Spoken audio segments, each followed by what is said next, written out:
Welcome to the AI-powered reader, your shortcut to unlocking the world's best books. Get ready to absorb key insights, understand core concepts, and expand your knowledge all in a fraction of the time. Let's dive in. Today, we're diving into the compelling new book, The Anxious Generation: How the Great Rewiring of Childhood is Causing an Epidemic of Mental Illness by Jonathan Haidt. The book's central argument is that the shift from a play-based childhood to a phone-based childhood is the primary cause of the mental illness epidemic among young people. Haidt claims this transformation was driven by two converging trends: overprotection in the real world and underprotection in the virtual world. The book seeks to answer the urgent question of why rates of adolescent anxiety and depression surged internationally in the early 2010s. The author, Jonathan Haidt, is a social psychologist whose previous works, including The Happiness Hypothesis and The Coddling of the American Mind, have established his authority on well-being and the challenges facing young people.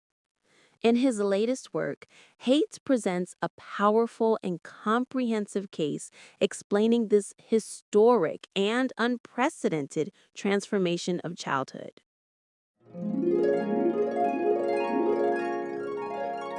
Welcome to The Explainer.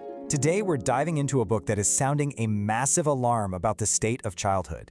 It's Jonathan Haidt's The Anxious Generation, and his core argument?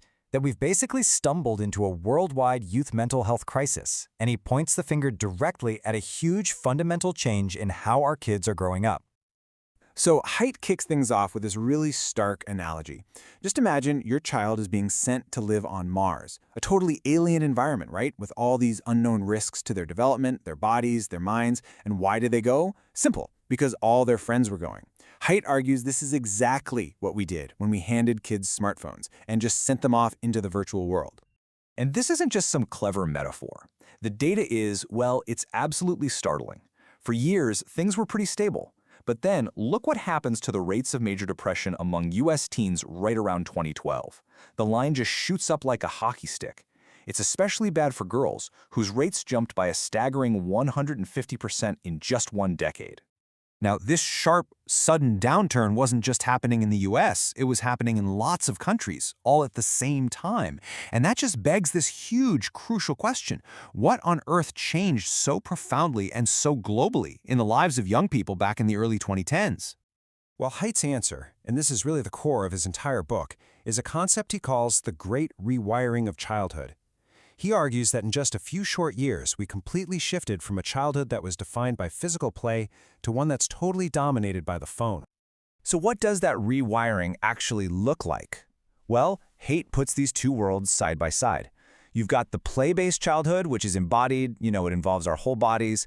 It's synchronous, happening in real time with other people. A phone-based childhood, on the other hand, is the opposite. It's disembodied, it's asynchronous, and it often feels more like a virtual performance for some invisible audience. And here's the crazy part. At the exact same time we were rewiring childhood towards phones, we were also overprotecting our kids in the real world. Sanitizing playgrounds, cutting back on unsupervised free play. This actually robbed them of the chance to develop something called anti-fragility. That's the resilience you get from facing and overcoming small risks, little scrapes, and social conflicts. We basically made them more fragile in the real world, just as we were pushing them into a much harsher virtual one. And this great rewiring, it's not just a different way of growing up. Haidt argues that it causes four specific, really foundational harms to a developing mind. Okay, so what are they? First up, there's social deprivation, because all that time online replaces deep, in-person connection. Then comes sleep deprivation, with phones literally invading the bedroom. Third is attention fragmentation. That constant barrage of notifications just shatters a kid's ability to focus. And finally, of course, there's addiction, because these platforms are literally engineered to hook vulnerable, developing brains. And according to Haidt, this was no accident. He points right to Facebook's first president, Sean Parker, who openly admitted that they understood they were exploiting a vulnerability in human psychology, and they did it anyway. They created what he called a social validation feedback loop that was designed from the ground up to consume as much of our attention as humanly possible. But look, this book isn't just a catalog of despair. Haidt argues that this is a problem that we absolutely can and must solve together. He frames the whole path forward as basically bringing childhood back down to earth. He really nails it by identifying this as a classic collective action problem. Think about it. No single parent wants their kid to be the only one without a phone, right? For fear of social exclusion. But if all the parents agree to wait, then all the kids are better off. Nobody can solve this alone, but all of us can, if we decide to act together.